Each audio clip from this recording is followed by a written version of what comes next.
Hello, everyone, and welcome to my week two match review. We're going to be talking about the results of the first week of the games and doing my predictions for the second week, which should be even more interesting.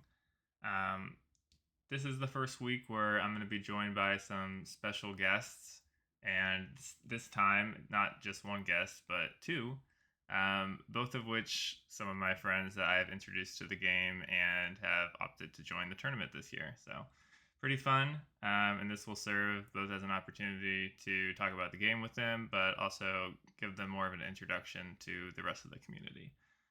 So, why don't you introduce yourselves? I guess we'll start with ohSauce. Hi guys, I'm ohSauce. I made the ELO website, so that's pretty cool.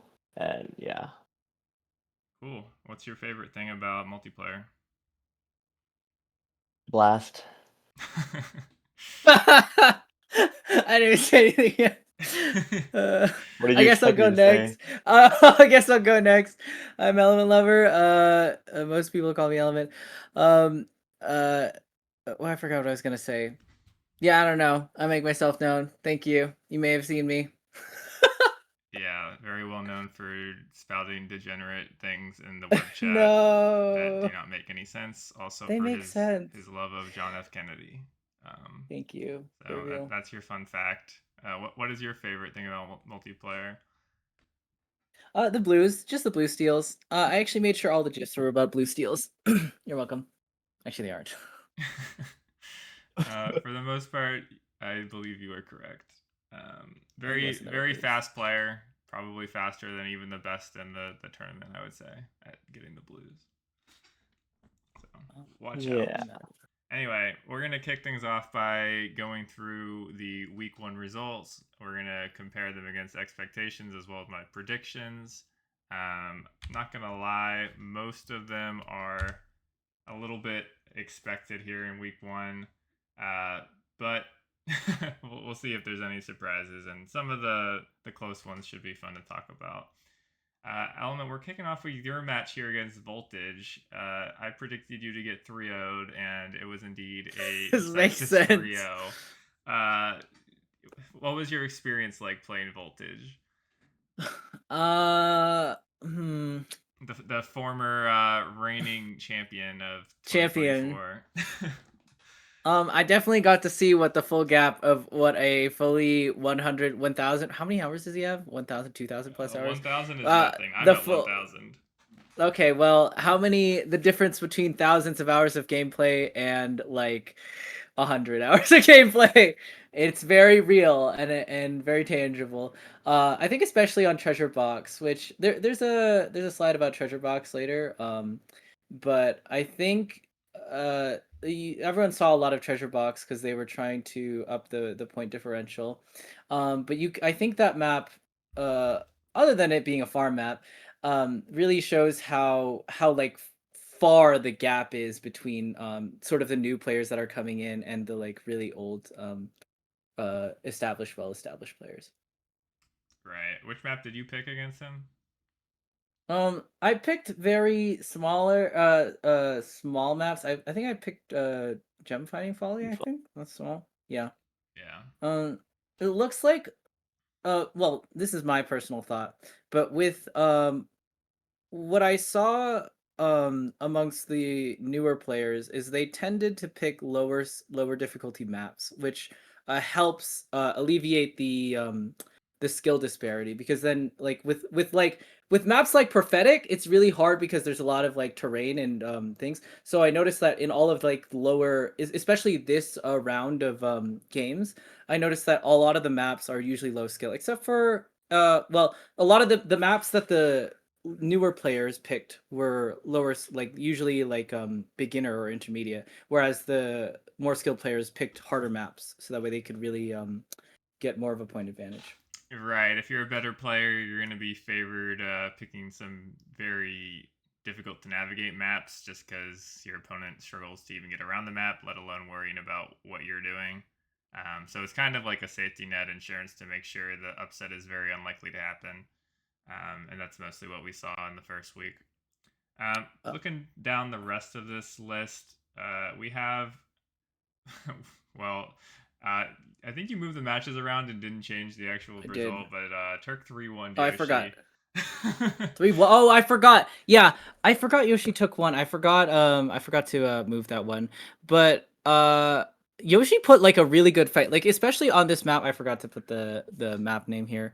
But for Ramps Revamp, I Oh, forgot. it's But over. for great start. But for Ramps Revamp, I don't know. But for Ramps Revamped, you can see that even though Yoshi's like on the is the lesser experienced player here, he still put up a really good fight, especially on the harder terrain, especially on Ramps Revamped.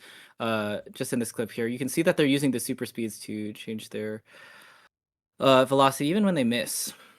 Yeah. Um, This map actually has a bit of a history because Yoshi picked it as in their last match. I think they also played week 1 or week 2, and Yoshi was able to get one win against Turk in that series, and it was on Ramps Revamped. Obviously, Turk has practiced a lot on this map since then, and now considers it one of his better picks, I would say. So did not have the same fortune this time for Yoshi, but it was still really impressive to see him take a win on Eye of the Storm. I predicted him to just get 3-0'd, so cool stuff. And then Wilches versus Plasma, easy 3-0. Power John took an easy 3-0. Mazik, easy 3-0. So, surprising. Moving on, just to get the 3-0s out of the way, Nakas, Eguy, Babarika, and Endy all took care of business. Probably the closest one of those was Endy ohSauce. How was your match against Endy? Well, it was not the best, but one thing I really wasn't expecting was for Endy to have such a good grasp on strategy. As he's more of a single player person, he had a pretty good grasp on like mega marbling and blasting, and that was kind of the end of me because he's faster and he has strategy. So I think Endy is a little bit of a danger for some of the people higher up. Yeah, We'll he see. was coming in at 15th seed, and I also was not expecting him to shore up his aggression game quite so quickly. So I agree with you. We'll get to his matchup this week later, but I think it's going to be pretty spicy seeing how he does the remainder of the tournament. Looking at Sergi versus A Game now. oh my What's god. this clip from here? The promontory game. I believe A game took one of the megas early on before he fell down, and it blocked one of the blues, and then I want to say I want to say that it gave him the momentum, but I'm not sure. I have to remember the match. Yeah, well, this was Sergi's map pick. Kind of known for liking Promontory and has picked it up in past tournaments, of course. But A Game was able to win his map pick. We'll get into this match a little bit more later, but yeah. Surprising to see A Game take that, but Sergi was almost able to complete the reverse sweep. Went to randomizer round, so we'll check that out later. I predicted a 2-3 though, worth mentioning, and it was 2-3, so I got some nice Monopoly money for that one. Monopoly money. Going on to the next page, the highlight here is definitely Quill versus Jax. As for the 3-0s, Frostfire, Jacob, MBO, and myself, all able to take those pretty easily. Interesting though was the Jacob versus Kago match. Did you have any thoughts from watching that, Sauce? Yeah, so they're pretty far apart in terms of the pre-seed, but Kago was decently close and seemed pretty fast on all 3 of the maps. So I think he'll be somebody to watch out for in the upcoming 0-1 matches. Kago actually was leading the Spires game for the first 2 minutes. Unfortunately, that map is a marathon and not a sprint. But considering he apparently does not know to use diagonal movement, it was still extremely impressive since Jacob is in the top 10 pre-seed this tournament. So, yeah, it was really good to see. And even on commentary in a future game, Jacob was giving Kago props. So that was cool to see Kago come out strong in this tournament. We'll have to follow his trajectory as we get into later weeks. Looking at our anticipated featured matchup for this week, Quill versus Jax. I thought Quill was going to be able to take this one 3-2 just because Quill has a much better grasp of strategy, blasts, mega, that sort of stuff, and a more rounded map pool, I would say, having played this game for years, where Jax is entering his first tournament here. Oh. And that did seem to happen in the actual matches, but Jax was able to take some very narrow wins, especially on Triple Trail, where he won by 2 points, which was an amazing game to cast. Actually, the first game too was also, I think, won by 2 points. Quill took the first game by 1 point, or by 2 points, I think. So I really thought Quill was gonna win there. But it looks like like all of the games were really close. But in there were just like small minor mistakes, I think, that caused Quill to lose. Like especially in this clip right here where he just like he falls and then he gives Jax the blue here. Just small things, nothing like it's not like his map knowledge was bad. It was just small mechanical mistakes, like micro mistakes. Yeah, Jax is a much faster player overall, just from speed running, and I would say dedicating more time to the game on average recently. Just lets him be very fast, and it was always going to be that sort of clash between speed and strategy, and Jax was definitely too fast this time. Quill kind of let the mistakes get to him, through a 20-30 point lead on Triple Trail, which I was very surprised Jax picked that map, by the way, given Quill was known for picking Triple Trail and being decent at it in the past. Just goes to show I don't think Jax is really doing any research in this tournament. Just kind of vibes whatever map he wants to play, he picks. He has not repeated a single map pick between this tournament and Winter Warm-Up yet. So he's got like 9 or 10 maps he's played at this point without picking one twice. So we're going to have to see how that continues, but definitely a very strong player to keep an eye on. All right, let's move on. Some more clear-cut trios here. Box. Yeah, treasure box. We got Zedron, Connie, John, and Lasharkus all taking their expected sweeps. And then the very close match of this set is the Robert versus Kali match. I thought it was going to go all the way to game 5. It probably could have, but I think Kali was a little bit mentally defeated after this treasure box game. Yeah, but what's surprising is Callie put a really good fight. You can see here that actually Callie gets the blue here and actually is able to keep up with Robert here on the reds. Even though it's like a weird bounce off of the mega here, like that right there was a little weird, but then just like still manages to save it into the blue. Really impressive, and I think that's the reason why Callie took a game. Honestly, making me really nervous for my match against Callie. Yeah, this week. We'll get to that one, but I think you're gonna have a bad time, man. Yeah, Kali took 3 games against MBO in their playoff matchup last year, so you got your work cut out for you if Kali is anywhere like halfway to his final form, I would say. Final form. Yeah, there was also another play from this match where Kali missed a blue, just barely falling off the edge and not being able to recover, and then Robert Blue stealed that, and Kali basically gave up. And that was the end of that game, and most likely the series, just from a mental perspective. All right, final page of results. We have Ignis 3-0 in end zone, and Eurobeater taking a 3-1 over Subtract, which was also what I predicted. Anything you noticed from reviewing this one for clips?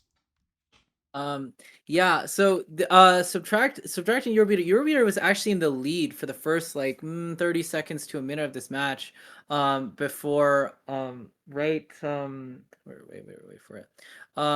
Eurobeater, I think, falls off right here and he tries to super jump back onto the platform, but because he uses the super jump for that yellow, Subtract has a super jump that just barely respawns there, which allows him to get to this spawn faster after respawning. And after Subtract took about like a 10-point lead from this, I think about equivalent 10-point lead, Subtract just kept up the pressure and was able to keep the point differential for the rest of the map.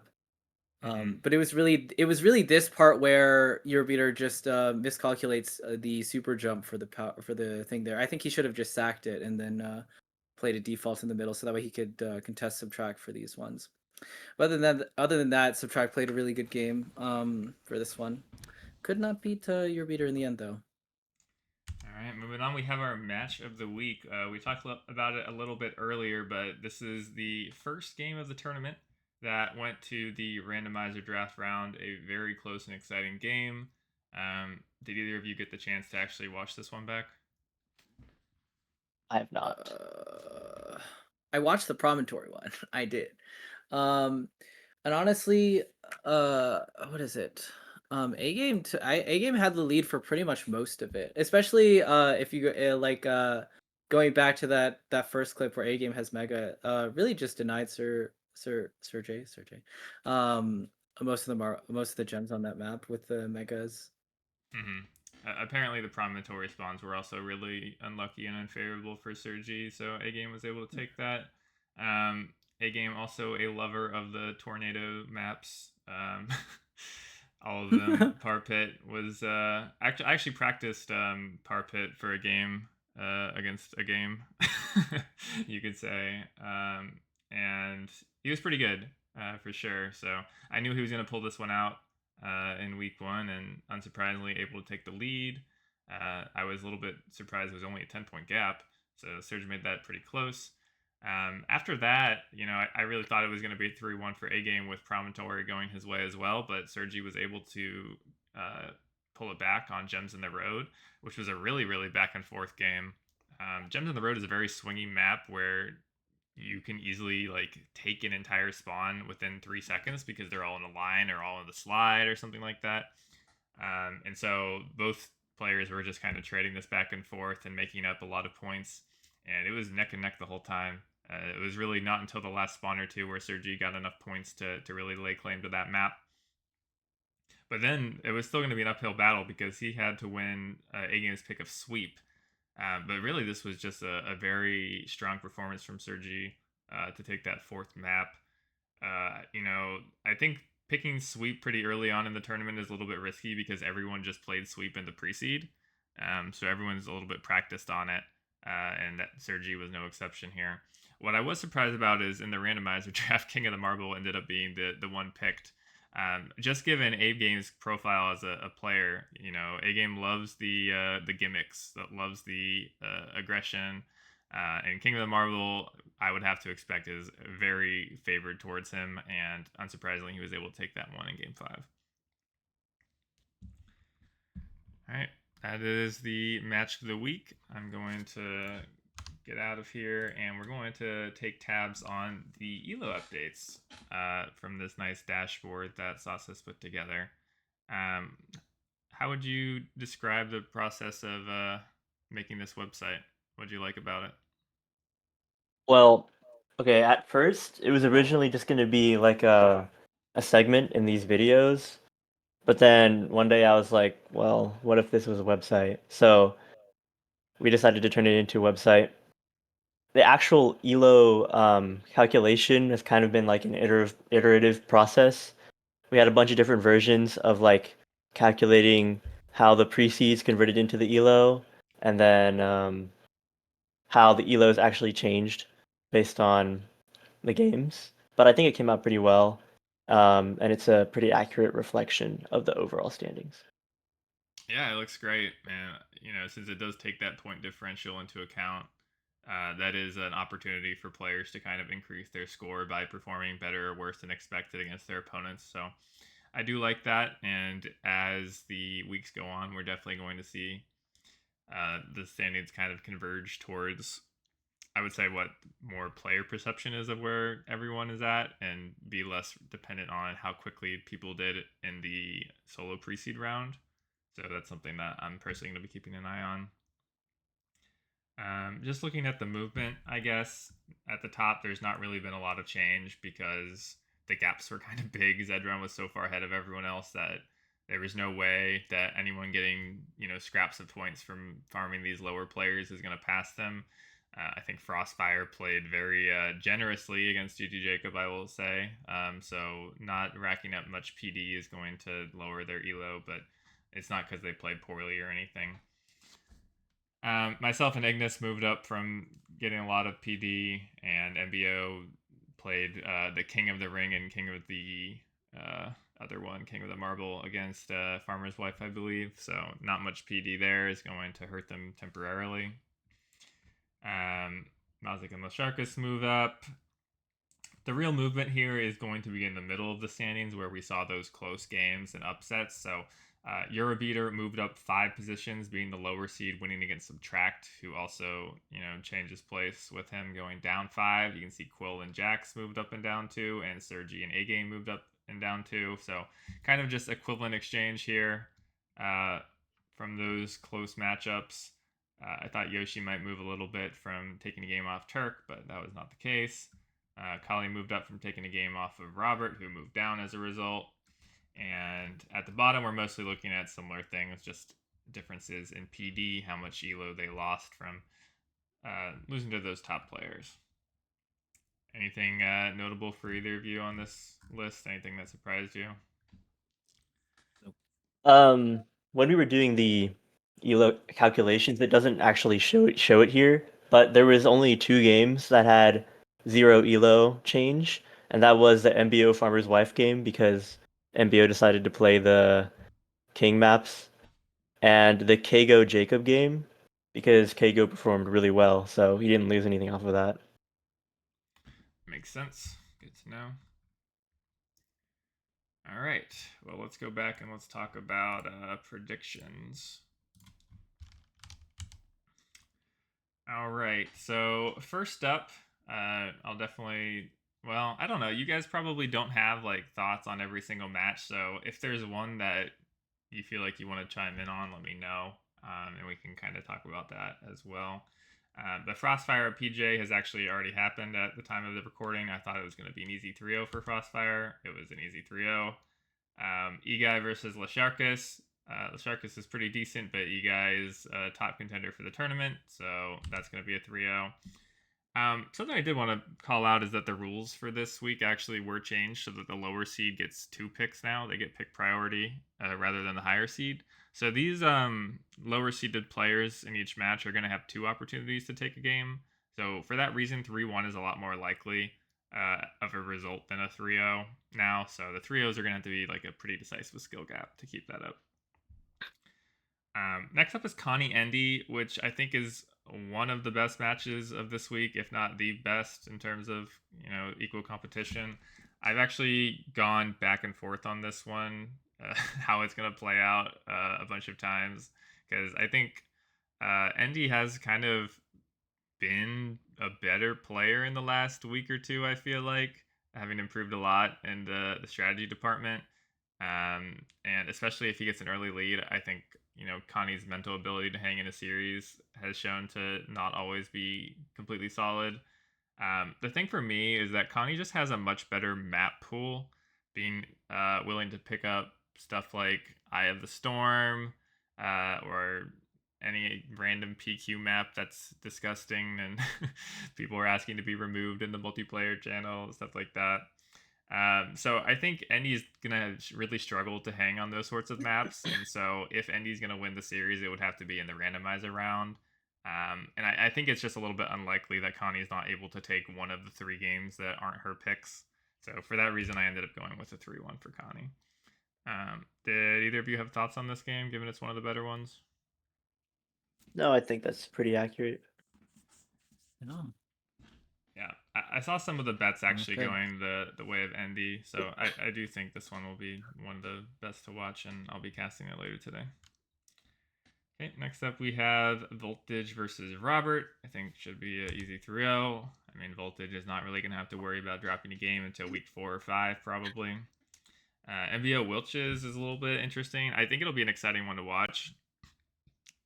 Just because Wilches is very inconsistent, so has the highs to take a game off MBO if the stars align. But I don't think that is quite likely to happen just yet, especially, given the nerves in this kind of situation. So I think MBO is going to take this one 3-0 as well. But I would not be terribly surprised if Wilches is able to win one of his own picks, or at least make some of the games close. Y'all played against Wilches. Any thoughts on? He's very powerful. Very powerful. Inconsistent is definitely the word. Sometimes I come close, and sometimes he comes close to you. So sometimes I think it depends on his mental for the day. Yeah. It depends on his mental. I think he can get some games off of MBO or a game. Yeah. Ignis versus Babarika is quite interesting. Ignis is for sure the higher seeded player coming in, but given that Babarika plays this game much more regularly as of late, I am tempted to go with Babarika here. I went for a 3-1. Some other people have gone for 5-game series or Ignis winning, but I think as long as Babarika can mentally hang in there, it's going to be pretty decisive. Turk versus Nakas is going to be a really exciting game as well. What do y'all think about this one, having played Turk a lot? Both many hours. Nakas is a very technically good player. I think if there were very difficult jumps, Nakas would take it. But Turks is so good at the just like sprawl maps where there's not a lot of difficult terrain and it's just a lot of boxes. But if Nakas is able to take the Turk to I think a more technical map, I think Nakas can take a. I don't know who would take this because they both have many hours on the game. Uh, I think I would maybe this would be a 3-2. I don't know who I would give the 3-2 yet, but this would be a 3-2 for me. You have to decide. This is a prediction.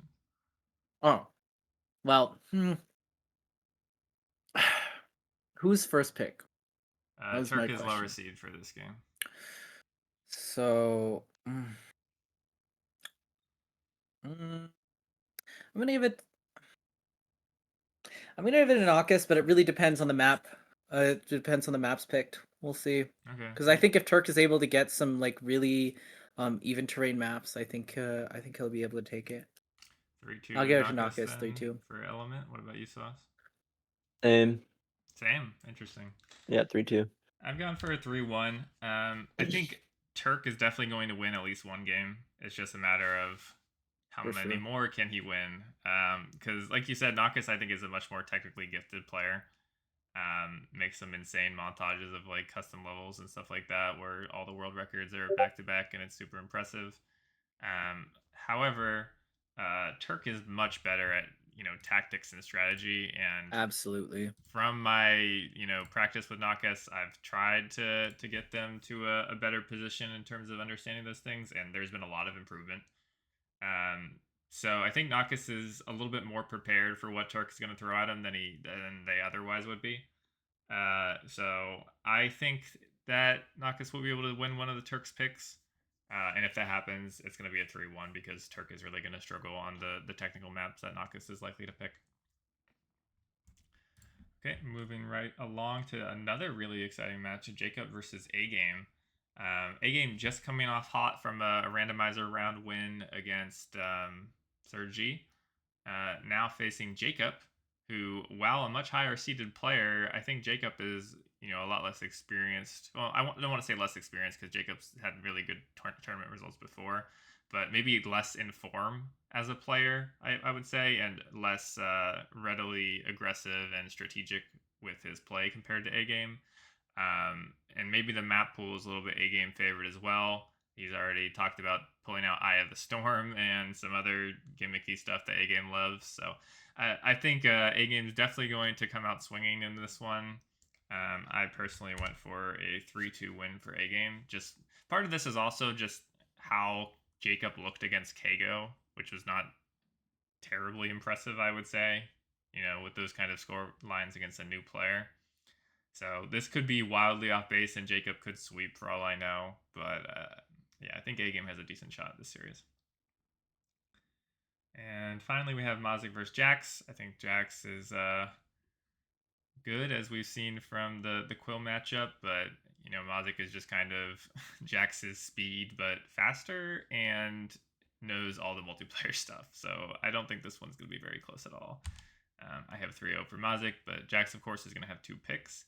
If Jax had a more sharp map pool, I would say, like with some strong points where he could hold that over Mazik, then I could see taking a game. But from what we've seen, Jax doesn't really do any planning with the map strategy. So yeah, I don't see him taking anything over Mazik. That's all the 1-0 games. Moving on to the 0-1 bracket, I think a lot of these are much more clear cut than the 1-0 bracket games, just due to as you go down the seeding ranks. Basically, you go from a really good player that's played a lot of tournaments all the way to a player who has logged on to the game like 5 times, or someone who hasn't played in 2 years, stuff like that. So the skill drop off is a lot more steep in this bracket for the time being, and so it's gonna really take until the later weeks in order for that to balance out and us to get close matches. So Subtract versus Enetro, I believe Enetro already forfeit. I thought it was going to be a 3-0 for Subtract. Sergi versus Keiko. I think, Keiko's a shout for having a close game or two against Sergi, but, I mean, I don't see any world where they take an actual game. Quill versus Pasta Real, easy 3-0. Blue Sox should take care of business against Death Laura. And then Red Zone, I think, against GG Jacob, 3-0. Obviously, some of these games already happened, like the Red Zone game. But I'm following the honor code and putting what I predicted in my bets, or what I would have predicted anyway. Okay, moving on to the next page. I think Hughes Matt should win against Porter. Sorry, buddy. ohSauce versus Herzelis. This game actually happened yesterday. My prediction was a 3-0 for ohSauce, and that's what happened. Wasn't it, Sauce? Yay! It definitely was not close whatsoever. Guys, it's doomed. That's for next Anyways, week. O3s. Going down the list. Yeah, I mean, you won't be on next week probably, so if you want to say anything about it, you can now. So Herzelis is one of Turk's entourage, and that means that they have crazy map picks, and I was definitely not that prepared for some of them, like Citadel. I cannot believe that Turk's family played Citadel in core. Like, Turk does not like those maps, so very surprised that it wasn't stuff like Epicenter or Cubile or other Turk maps. Obviously, I knew that they prefer smaller maps, just given they're easier to navigate, but some very hard to navigate stuff like Citadel and Core was not at all on my bingo card. Element, what do you think about Sauce's success here? I think that he put a lot of effort. Frankly, I just think he just put a lot of effort into training and intentionally learning the mechanics, and that's really just it. I think it's just raw hours and learning played, and hard work. That's it. Cool. Yeah, and what do you think about your matchup against Kali here? I'm doomed. Maybe I can take my goal point differential is maybe below 100. That'd be cool. That'd be cool. Maybe if you can pick King of the Marble or Spires, you can achieve that. That is true. I think smaller maps is my strategy. Marble agility course is smaller maps. We don't know. There's only so many of them. We don't know. There is only so many. There might be a couple technical maps, yeah. but Anyway, you're getting 3-0'd. Moving on, we have Farmer's Wife and Plasma, which pretty much a lot of people predicted 3-2 for Farmer's Wife. Obviously the match happened yesterday, but what were your expectations coming into this one, Sauce? Yeah, so I knew going in it was going to be kind of like strategy on Farmer's Wife versus Plasma, who's more of a single player. They're just faster in general. My prediction was 3-2, which is what actually happened. 3-2 Plasma. But how it actually played out was quite interesting. Yeah, there wasn't any super close games other than King of the Marble, which is always tending to be close if the players are somewhat close in skill. But the games Plasma picked and won were just so much more decisive, because when you're that much faster, the skill or the point gap just kind of balloons really quickly. You could tell that the Farmer's Wife was having to play very well in order to stay close in points to Plasma, even on her own picks, which were both under 10 points in the end, I think, of a margin. So, very impressive stuff. I had 3-1 for Plasma. I thought Farmer's Wife would take a game, but the fact that she had 2 maps that she could pull out and went on was pretty cool. So yeah, really good series. Second randomizer of the tournament. Then we have Plat Oxide, who I think will 3-0 end zone.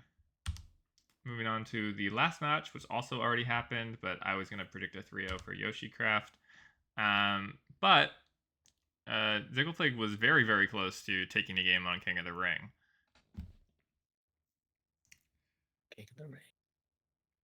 Did y'all watch that one? Yeah. Not yet. Nope. Flig almost beat me on King of the Ring also, so when I saw it, I was like, this is going to be interesting. Are you He's got a secret King of the you're Ring better than pocket Yoshi? pick. No, I'm saying we both got almost beat by Flig. Okay. Well, that is the predictions, other than Zedron versus John, which is going to be my featured matchup for the next week. Now, I don't necessarily think this is going to be the closest game this week. I think Connie versus Endy and maybe Nakas Turk could be closer, and we've already seen Farmers White Plasma be very close. This kind of just has to be the featured matchup because these are two titans of multiplayer, both champions in previous years. And as recently as last year, they actually competed in the third place match, where Zedron was able to take it, I believe, 5-2. So pretty decisive victory over John. Obviously, in Swiss stage, it's only going to be a best of 5. So I'm predicting a 3-1 over John. What was really interesting to me in their third place match is that Zedron actually picked Hunting Around against John, who is very well known for picking Hunting Around. Even picked it against me in Winter Warm-Up, did very well. Some other picks that he's known for: Nadir, Ramps Revamped, and PCC definitely is a John signature that everyone knows about him. And then Zedron loves the MBU maps. Known for a little bit of less practice on the Platinum Quest maps, the newer ones, the ones with lots of gimmicks, the ones with moving bumpers and gems everywhere. That's not Zedron's thing. That's more of a Mazik thing. And I would expect Zedron to just play the tried and true classics like Sprawl and Marble City. Also willing to bring out King of the Marble, as he's already done this tournament. So, yeah, that's very cool. What do y'all think about this match, having played neither of them?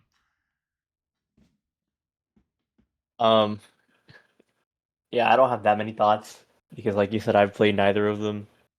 And yeah, I don't have any thoughts. I've also never played Zedron, though, so you're not alone. Do they exist? Yeah, I don't know. Maybe they don't exist, man. But I don't know. given the fact that I've done like decently well against John in the past, yeah, John's probably not winning. So, Damn. but yeah, I mean, anyone that can even take a game off of Zedron is very, very good, and he managed to in the last time they met. So who knows? Could throw a curveball or two out there. And Zedron is not necessarily the most practiced, so anything could happen. But yeah, that's going to be the featured match, and that is actually going to do it for our week 2 review. I would like to thank Element and Sauce for coming on. Anything closing words you'd like to share?